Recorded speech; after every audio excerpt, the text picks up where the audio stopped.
A Pail of Air. By Fritz Leiber. The dark star passed, bringing with it eternal night and turning history into incredible myth in a single generation. Pa had sent me out to get an extra pail of air. I just about scooped it full and most of the warmth had leaked from my fingers when I saw the thing. You know, at first I thought it was a young lady. Yes, a beautiful young lady's face all glowing in the dark and looking at me from the 5th floor of the opposite apartment, which hereabouts is the floor just above the white blanket of frozen air. I'd never seen a live young lady before, except in the old magazines. Sis is just a kid and Ma is pretty sick and miserable, and it gave me such a start that I dropped the pail. Who wouldn't, knowing everyone on Earth was dead except Pa and Ma and Sis and you? Even at that, I don't suppose I should have been surprised. We all see things now and then. Ma has some pretty bad ones, to judge from the way she bugs her eyes at nothing and just screams and huddles back against the blankets hanging around the nest. Pa says it is natural we should react like that sometimes. When I'd recovered the pail and could look again at the opposite apartment, I got an idea of what Ma might be feeling at those times. For I saw it wasn't a young lady at all but simply a light, a tiny light that moved stealthily from window to window. Just as if one of the cruel little stars had come down out of the airless sky to investigate why the Earth had gone away from the sun, and maybe to hunt down something to torment or terrify, now that the Earth didn't have the sun's protection. I tell you, the thought of it gave me the creeps. I just stood there shaking, and almost froze my feet and did frost my helmet so solid on the inside that I couldn't have seen the light even if it had come out of one of the windows to get me. Then I had the wit to go back inside. Pretty soon I was feeling my familiar way through the 30 or so blankets and rugs Pa has got hung around to slow down the escape of air from the nest, and I wasn't quite so scared. I began to hear the tick-ticking of the clocks in the nest and knew I was getting back into air, because there's no sound outside in the vacuum, of course. But my mind was still crawly and uneasy as I pushed through the last blankets. Pa's got them faced with aluminum foil to hold in the heat, and came into the nest. Let me tell you about the nest. It's low and snug, just room for the 4 of us and our things. The floor is covered with thick woolly rugs. 3 of the sides are blankets, and the blankets roofing it touch Pa's head. He tells me it's inside a much bigger room, but I've never seen the real walls or ceiling. Against one of the blanket walls is a big set of shelves, with tools and books and other stuff, and on top of it a whole row of clocks. Pa's very fussy about keeping them wound. He says we must never forget time, and without a sun or moon, that would be easy to do. The 4th wall has blankets all over except around the fireplace, in which there is a fire that must never go out. It keeps us from freezing and does a lot more besides. One of us must always watch it. Some of the clocks are alarm and we can use them to remind us. In the early days there was only Ma to take turns with Pa. I think of that when she gets difficult, but now there's me to help, and Sis too. It's Pa who is the chief guardian of the fire, though. I always think of him that way, a tall man sitting cross-legged, frowning anxiously at the fire, his lined face golden in its light, and every so often carefully placing on it a piece of coal from the big heap beside it. Pa tells me there used to be guardians of the fire sometimes in the very old days, Vestal Virgins, he calls them, although there was unfrozen air all around then and you didn't really need one. He was sitting just that way now, though he got up quick to take the pail from me and bawl me out for loitering. He'd spotted my frozen helmet right off. That roused Ma and she joined in picking on me. She's always trying to get the load off her feelings, Pa explains. He shut her up pretty fast. Sis let off a couple of silly squeals too. Pa handled the pail of air in a twist of cloth. Now that it was inside the nest, you could really feel its coldness. It just seemed to suck the heat out of everything. Even the flames cringed away from it as Pa put it down close by the fire. Yet it's that glimmery white stuff in the pail that keeps us alive. It slowly melts and vanishes and refreshes the nest and feeds the fire. The blankets keep it from escaping too fast. Pa'd like to seal the whole place, but he can't, building's too earthquake twisted, and besides he has to leave the chimney open for smoke. Pa says air is tiny molecules that fly away like a flash if there isn't something to stop them.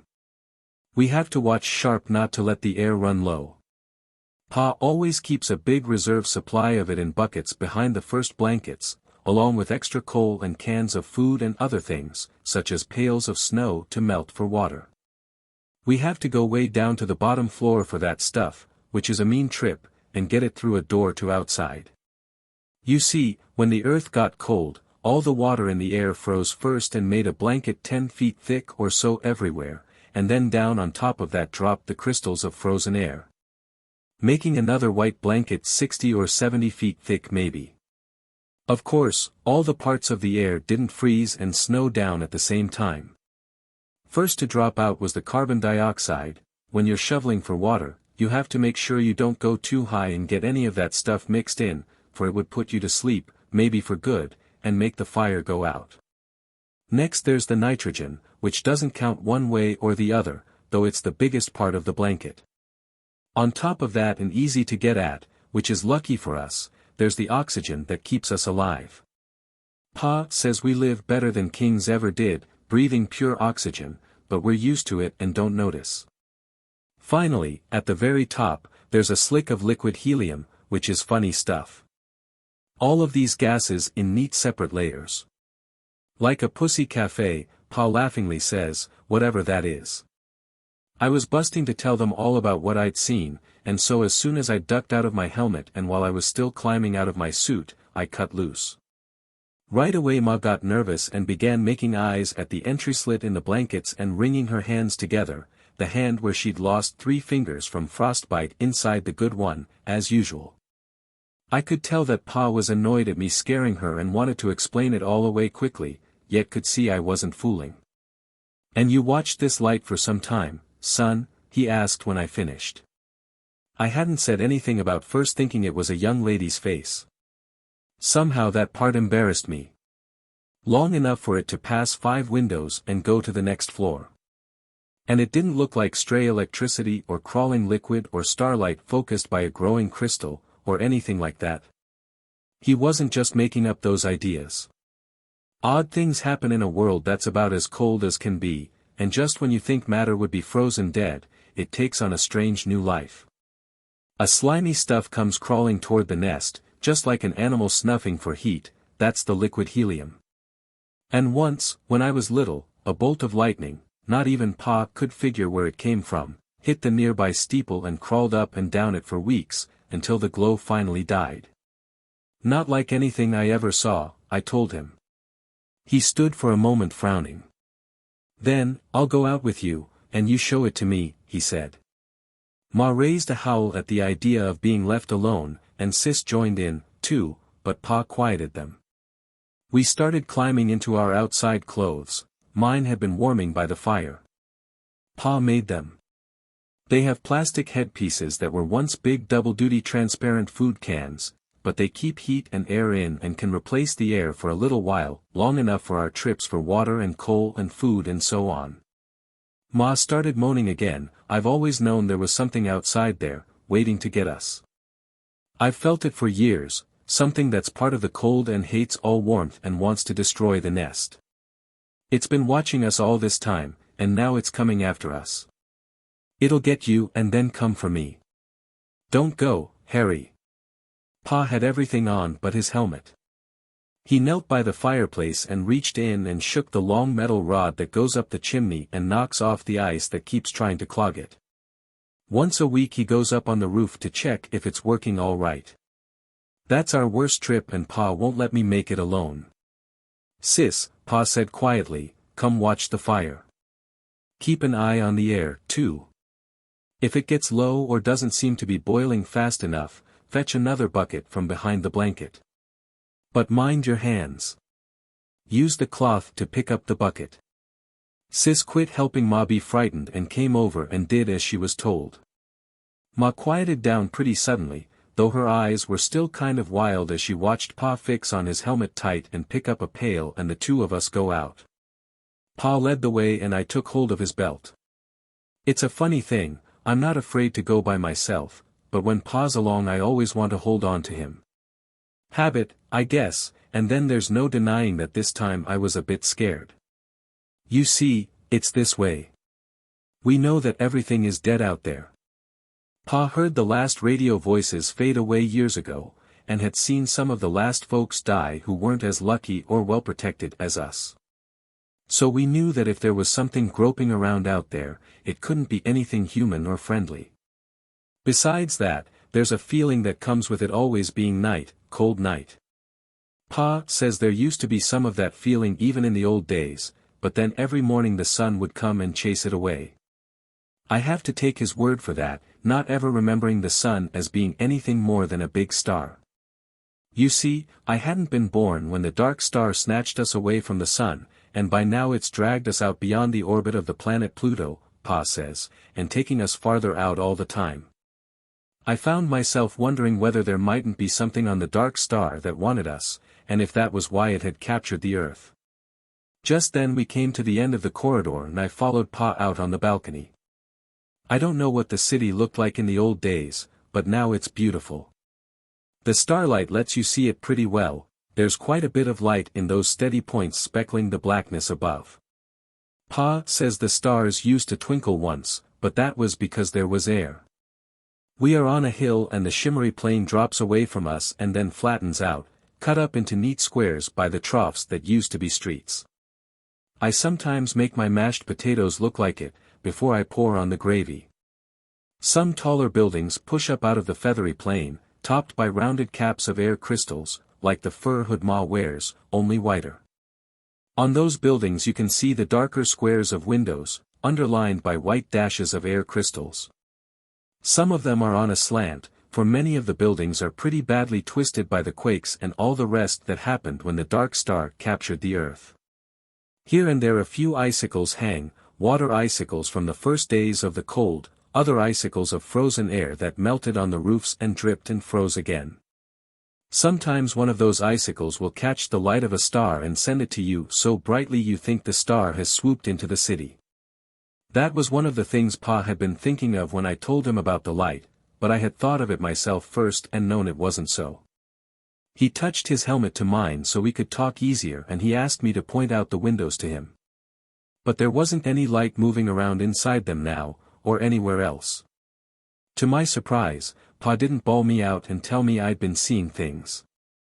He looked all around quite a while after filling his pail, and just as we were going inside he whipped around without warning, as if to take some peeping thing off guard. I could feel it, too. The old peace was gone. There was something lurking out there, watching, waiting, getting ready. Inside, he said to me, touching helmets, if you see something like that again, son, don't tell the others. Your ma's sort of nervous these days and we owe her all the feeling of safety we can give her. Once, it was when your sister was born, I was ready to give up and die, but your mother kept me trying. Another time she kept the fire going a whole week all by herself when I was sick. Nursed me and took care of the two of you, too. You know that game we sometimes play, sitting in a square in the nest, tossing a ball around? Courage is like a ball, son. A person can hold it only so long, and then he's got to toss it to someone else. When it's tossed your way, you've got to catch it and hold it tight, and hope there'll be someone else to toss it to when you get tired of being brave. His talking to me that way made me feel grown up and good. But it didn't wipe away the thing outside from the back of my mind, or the fact that Pa took it seriously. It's hard to hide your feelings about such a thing. When we got back in the nest and took off our outside clothes, Pa laughed about it all and told them it was nothing and kidded me for having such an imagination, but his words fell flat. He didn't convince Ma and Sis any more than he did me. It looked for a minute like we were all fumbling the courage ball. Something had to be done, and almost before I knew what I was going to say, I heard myself asking Pa to tell us about the old days, and how it all happened. He sometimes doesn't mind telling that story, and Sis and I sure like to listen to it, and he got my idea. So we were all settled around the fire in a wink, and Ma pushed up some cans to thaw for supper, and Pa began. Before he did, though, I noticed him casually get a hammer from the shelf and lay it down beside him. It was the same old story as always. I think I could recite the main thread of it in my sleep, though Pa always puts in a new detail or two and keeps improving it in spots. He told us how the earth had been swinging around the sun ever so steady and warm, and the people on it fixing to make money and wars and have a good time and get power and treat each other right or wrong. When without warning there comes charging out of space this dead star, this burned out sun, and upsets everything. You know, I find it hard to believe in the way those people felt, any more than I can believe in the swarming number of them. Imagine people getting ready for the horrible sort of war they were cooking up. Wanting it even, or at least wishing it were over so as to end their nervousness. As if all folks didn't have to hang together and pool every bit of warmth just to keep alive. And how can they have hoped to end danger, any more than we can hope to end the cold? Sometimes I think Pa exaggerates and makes things out too black. He's cross with us once in a while and was probably cross with all those folks.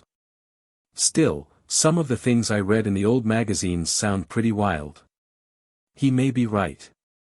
The dark star, as Pa went on telling it, rushed in pretty fast and there wasn't much time to get ready. At the beginning they tried to keep it a secret from most people, but then the truth came out, what with the earthquakes and floods, imagine, oceans of unfrozen water, and people seeing stars blotted out by something on a clear night. First off they thought it would hit the sun, and then they thought it would hit the earth. There was even the start of a rush to get to a place called China, because people thought the star would hit on the other side.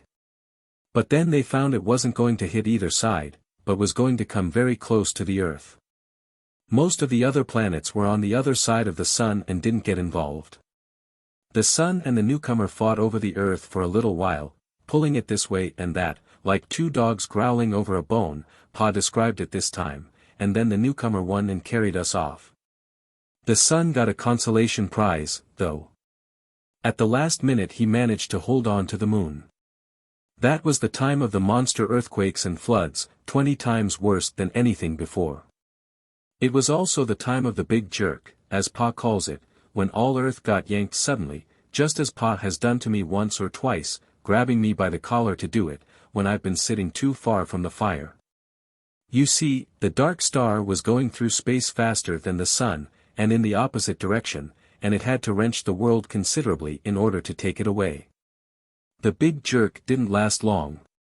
It was over as soon as the Earth was settled down in its new orbit around the dark star. But it was pretty terrible while it lasted. Pa says that all sorts of cliffs and buildings toppled, oceans slopped over, swamps and sandy deserts gave great sliding surges that buried nearby lands. Earth was almost jerked out of its atmosphere blanket and the air got so thin in spots that people keeled over and fainted, though of course, at the same time. They were getting knocked down by the big jerk and maybe their bones broke or skulls cracked. We've often asked Pa how people acted during that time, whether they were scared or brave or crazy or stunned, or all four, but he's sort of leery of the subject, and he was again tonight. He says he was mostly too busy to notice. You see, Pa and some scientist friends of his had figured out part of what was going to happen. They'd known we'd get captured and our air would freeze, and they'd been working like mad to fix up a place with airtight walls and doors. And insulation against the cold, and big supplies of food and fuel and water and bottled air. But the place got smashed in the last earthquakes and all Pa's friends were killed then and in the big jerk. So he had to start over and throw the nest together quick without any advantages, just using any stuff he could lay his hands on. I guess he's telling pretty much the truth when he says he didn't have any time to keep an eye on how other folks behaved, either then or in the big freeze that followed very quick, you know. Both because the dark star was pulling us away very fast and because Earth's rotation had been slowed in the tug-of-war, so that the nights were 10 old nights long. Still, I've got an idea of some of the things that happened from the frozen folk I've seen, a few of them in other rooms in our building, others clustered around the furnaces in the basements where we go for coal.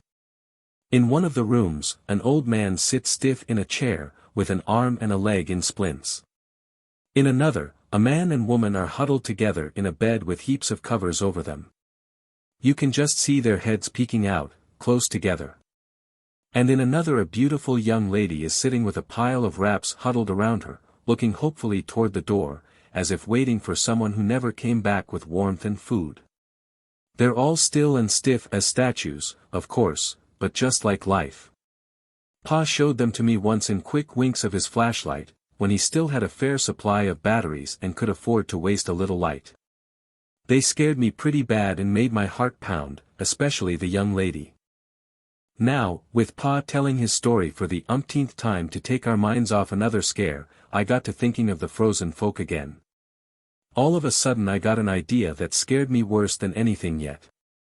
You see, I just remembered the face I'd thought I'd seen in the window. I'd forgotten about that on account of trying to hide it from the others. What, I asked myself, if the frozen folk were coming to life? What if they were like the liquid helium that got a new lease on life and started crawling toward the heat just when you thought its molecules ought to freeze solid forever? Or like the electricity that moves endlessly when it's just about as cold as that? What if the ever-growing cold, with the temperature creeping down the last few degrees to the last zero, had mysteriously wakened the frozen folk to life, not warm-blooded life, but something icy and horrible? That was a worse idea than the one about something coming down from the dark star to get us. Or maybe, I thought, both ideas might be true. Something coming down from the dark star and making the frozen folk move, using them to do its work. That would fit with both things I'd seen, the beautiful young lady in the moving, star-like light. The frozen folk with minds from the dark star behind their unwinking eyes, creeping, crawling, snuffing their way, following the heat to the nest. I tell you, that thought gave me a very bad turn and I wanted very badly to tell the others my fears, but I remembered what Pa had said and clenched my teeth and didn't speak. We were all sitting very still. Even the fire was burning silently. There was just the sound of Pa's voice and the clocks. And then, from beyond the blankets, I thought I heard a tiny noise. My skin tightened all over me. Pa was telling about the early years in the nest and had come to the place where he philosophizes. So I asked myself then, he said, what's the use of going on? What's the use of dragging it out for a few years? Why prolong a doomed existence of hard work and cold and loneliness? The human race is done. The earth is done. Why not give up, I asked myself, and all of a sudden I got the answer. Again I heard the noise, louder this time, a kind of uncertain, shuffling tread, coming closer. I couldn't breathe. Life's always been a business of working hard and fighting the cold, Pa was saying. The Earth's always been a lonely place, millions of miles from the next planet. And no matter how long the human race might have lived, the end would have come some night. Those things don't matter. What matters is that life is good. It has a lovely texture, like some rich cloth or fur, or the petals of flowers. You've seen pictures of those, but I can't describe how they feel, or the fire's glow. It makes everything else worthwhile. And that's as true for the last man as the first. And still the steps kept shuffling closer. It seemed to me that the inmost blanket trembled and bulged a little. Just as if they were burned into my imagination, I kept seeing those peering, frozen eyes. So right then and there, Pa went on, and now I could tell that he heard the steps, too, and was talking loud so we maybe wouldn't hear them. Right then and there I told myself that I was going on as if we had all eternity ahead of us. I'd have children and teach them all I could. I'd get them to read books. I'd plan for the future, try to enlarge and seal the nest. I'd do what I could to keep everything beautiful and growing. I'd keep alive my feeling of wonder even at the cold and the dark and the distant stars. But then the blanket actually did move and lift. And there was a bright light somewhere behind it. Pa's voice stopped and his eyes turned to the widening slit and his hand went out until it touched and gripped the handle of the hammer beside him. In through the blanket stepped the beautiful young lady. She stood there looking at us the strangest way, and she carried something bright and unwinking in her hand. And two other faces peered over her shoulders, men's faces, white and staring.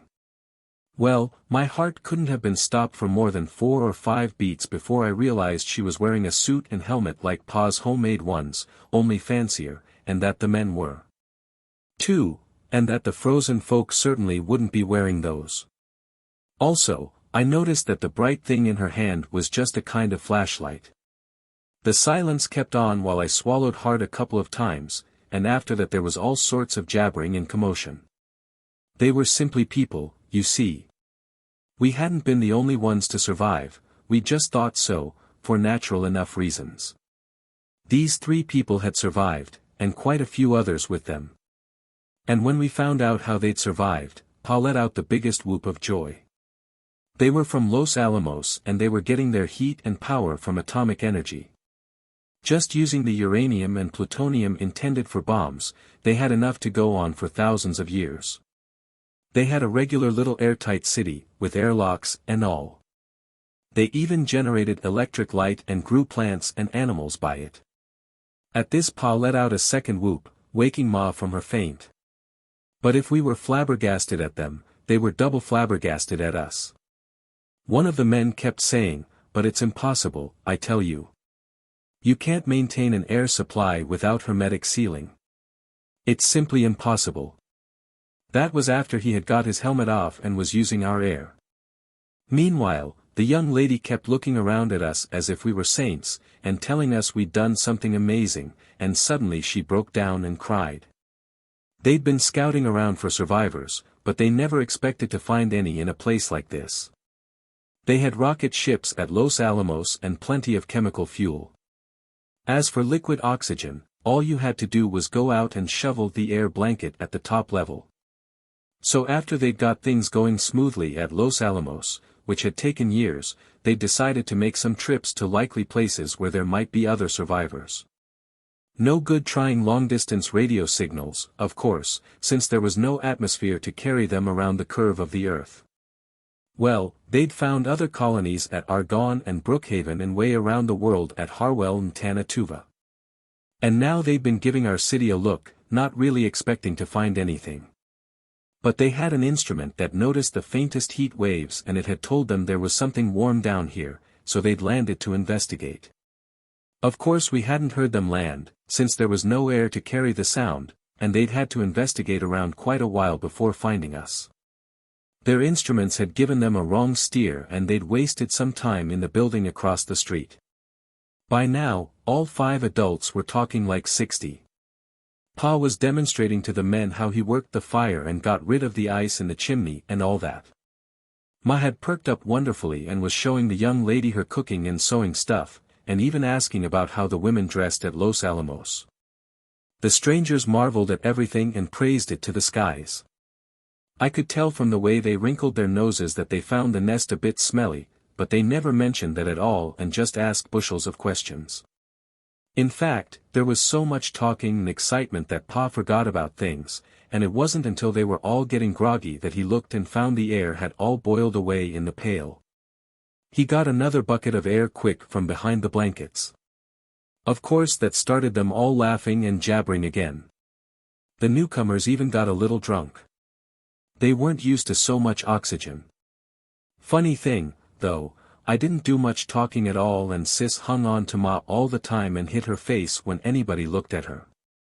I felt pretty uncomfortable and disturbed myself, even about the young lady. Glimpsing her outside there, I'd had all sorts of mushy thoughts, but now I was just embarrassed and scared of her, even though she tried to be nice as anything to me. I sort of wished they'd all quit crowding the nest and let us be alone and get our feelings straightened out. And when the newcomers began to talk about our all going to Los Alamos, as if that were taken for granted, I could see that something of the same feeling struck Pa and Ma, too. Pa got very silent all of a sudden and Ma kept telling the young lady, "But I wouldn't know how to act there and I haven't any clothes." The strangers were puzzled like anything at first, but then they got the idea. As Pa kept saying, "It just doesn't seem right to let this fire go out. Well, the strangers are gone, but they're coming back. It hasn't been decided yet just what will happen. Maybe the nest will be kept up as what one of the strangers called a survival school. Or maybe we will join the pioneers who are going to try to establish a new colony at the uranium mines at Great Slave Lake or in the Congo."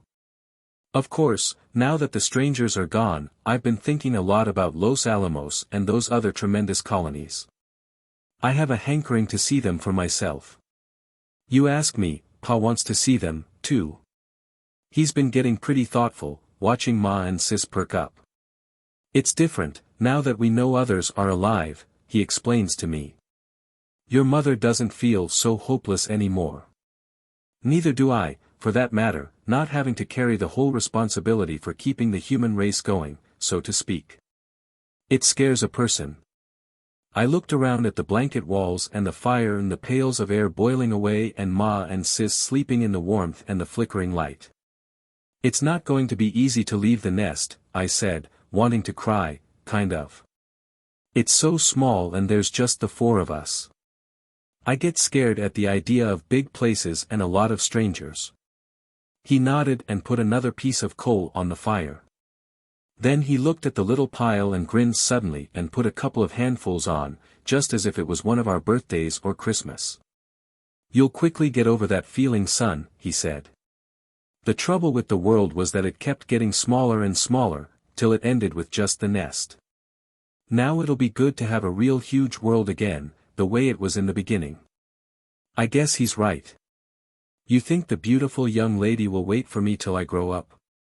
I'll be 20 in only 10 years.